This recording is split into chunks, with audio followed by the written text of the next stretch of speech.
ରାଧେ ରାଧେ। ସାରା ଓଡ଼ିଶାରେ ଗୋଟିଏ କଥାକୁ ନେଇ ଚର୍ଚ୍ଚା ସୃଷ୍ଟି କରିଛି, ରେଭେନ୍ସା।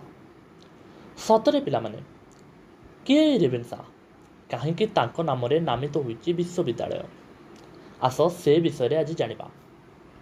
ଟି.ଇ. ରେଭେନ୍ସା ବା ଟମାସ ଏଡୱାର୍ଡ ରେଭେନ୍ସା, ଯାହାଙ୍କ ପାଇଁ କଟକ ମାଟିରେ ଠିଆ ହୋଇଛି ଓଡ଼ିଶାର ପ୍ରସିଦ୍ଧ ରେଭେନ୍ସା ବିଶ୍ୱବିଦ୍ୟାଳୟ। ଆଗାମୀ ଦିନରେ ଏହାର ନାମ ପରିବର୍ତ୍ତନ କରାଯିବ କି ନାହିଁ, ତାହାକୁ ନେଇ ଏବେଠାରୁ ତର୍ଜମା ଆରମ୍ଭ ହୋଇଛି। ତେବେ ନାମ ପରିବର୍ତ୍ତନ ହେଉ କି ନ ହେଉ, ତୁମେମାନେ ରେଭେନ୍ସା ସମ୍ପର୍କରେ ଜାଣିବା ଆବଶ୍ୟକତା ନିହାତି ରହିଛି।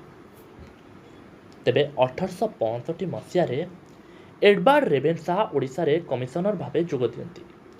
ଇଂରେଜ ଶାସନ ଦିନ ଭାରତବର୍ଷରେ ଓଡ଼ିଶା ପାଇଁ ଏହା ଗୋଟିଏ କଳଙ୍କମୟ ଐତିହାସିକ ସନ୍ଧିକ୍ଷଣ। 9ଙ୍କ ଦୁର୍ଭିକ୍ଷ ଦେଇ ଗତି କରୁଥାଏ ଓଡ଼ିଶା। କିନ୍ତୁ କମିଶନରଙ୍କ ପାଖରେ ଖବର ପହଞ୍ଚେ ଓଡ଼ିଶାର କୃଷକମାନେ କର ପୈଠ ନ କରିବାରୁ ଏଭଳି ପେଖନା କରୁଛନ୍ତି। ପେଖନା ମାନେ କ'ଣ? ବାହାନା କରୁଛନ୍ତି। କିଛି ମୁଷ୍ଟିମେୟ ବଙ୍ଗୀୟ ଅଧିକାରୀମାନେ ଏହି ଭ୍ରମାତ୍ମକ ବିବୃତିରେ ରେଭେନ୍ସା ସାର୍ ଭାସିଯାଆନ୍ତି। ଆଉ ଅବିଚାରିତ ଭାବେ ଓଡ଼ିଶା କୃଷକମାନଙ୍କଠାରୁ 20,000 ଟନ୍ର ଚାଉଳ ବଙ୍ଗଳାକୁ ରପ୍ତାନି କରିଦିଆଯାଏ, ଯାହା ଲାଗି ଓଡ଼ିଶାବାସୀଙ୍କ ଆଖିରେ ରେଭେନ୍ସା ସାହେବ ଛୋଟ ହୋଇଯାଆନ୍ତି। ଅବଶ୍ୟ ଏ ସ୍ଥିତି ଦୀର୍ଘ ସମୟ ବଳବତ୍ତର ରୁହେନି। ନିଜେ କମିଟି ଗଠନ କରି ସ୍ଥିତି ପରଖିବା ପରେ ରେଭେନ୍ସା ବୁଝିପାରନ୍ତି ସେ ଭୁଲ କରିଛନ୍ତି ବୋଲି। ପୋକ ମାଛି ପରି ମରୁଥିବା ଲୋକମାନଙ୍କୁ ଦେଖି ସମ୍ବେଦନଶୀଳ ହୋଇପଡ଼ନ୍ତି ସାହେବ। ବଙ୍ଗୀୟ ଅଧିକାରୀଙ୍କ ଶଠତା ଜାଣିବା ପରେ ଓଡ଼ିଆ ଲୋକଙ୍କ ଶିକ୍ଷା ସରକାରୀ ଚାକିରିରେ ଭାଗିଦାରୀ ନେଇ ଚେଷ୍ଟିତ ହୁଅନ୍ତି ରେଭେନ୍ସା ସାର୍। 1867 ମସିହା ଡିସେମ୍ବର ମାସରେ ସରକାରଙ୍କ ତରଫରୁ 9ଙ୍କ ଦୁର୍ଭିକ୍ଷର ପରିସମାପ୍ତି ଘୋଷଣା କରାଯାଇଥିଲା। ବ୍ରିଟିଶ ପାର୍ଲାମେଣ୍ଟରେ ଏହି ଦାରୁଣ ଦୁର୍ଭିକ୍ଷ କଥା ଉଠି ରେଭେନ୍ସା ନିନ୍ଦିତ ବି ହୁଅନ୍ତି। ଓଡ଼ିଶାର ବିକାଶ ପାଇଁ ଓଡ଼ିଶା ପୋଥିରେ ସଂରକ୍ଷଣ, ଓଡ଼ିଆ ପ୍ରିଣ୍ଟ ପ୍ରେସ୍ ସ୍ଥାପନ ଦିଗରେ କାମ କରନ୍ତି ରେଭେନ୍ସା ସାର୍।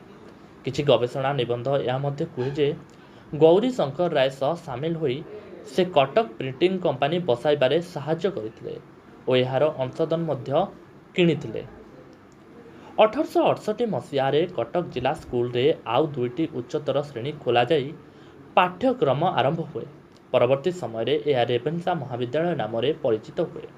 1879 ସାଲରେ ଓଡ଼ିଶାରୁ ବିଦାୟ ନେବା ପୂର୍ବରୁ ରେଭେନ୍ସା ଓଡ଼ିଶାର କିଛି ରାଜାମାନଙ୍କୁ କଲେଜ ପାଇଁ ଅର୍ଥ ଦାନ କରିବା ପାଇଁ ନିବେଦନ କରନ୍ତି।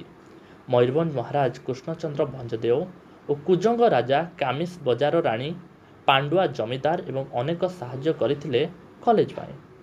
ଫଳରେ ଗଢ଼ି ଉଠିଥିଲା କଟକରେ ଏହି ଐତିହାସିକ ଶିକ୍ଷାନୁଷ୍ଠାନ ରେଭେନ୍ସା। ଏହି ତଥ୍ୟ ଶ୍ରୀ ନୃସିଂହଚରଣ ସାହୁଙ୍କ ସଂକଳିତ ଆମ ଓଡ଼ିଶା ପୁସ୍ତକରେ ବିସ୍ତୃତ ଭାବେ ସ୍ଥାନିତ ହୋଇଛି। ତେବେ ପିଲାମାନେ ଜାଣିଲ ରେଭେନ୍ସା ୟୁନିଭର୍ସିଟି କିପରି ସୃଷ୍ଟି ହୋଇଛି।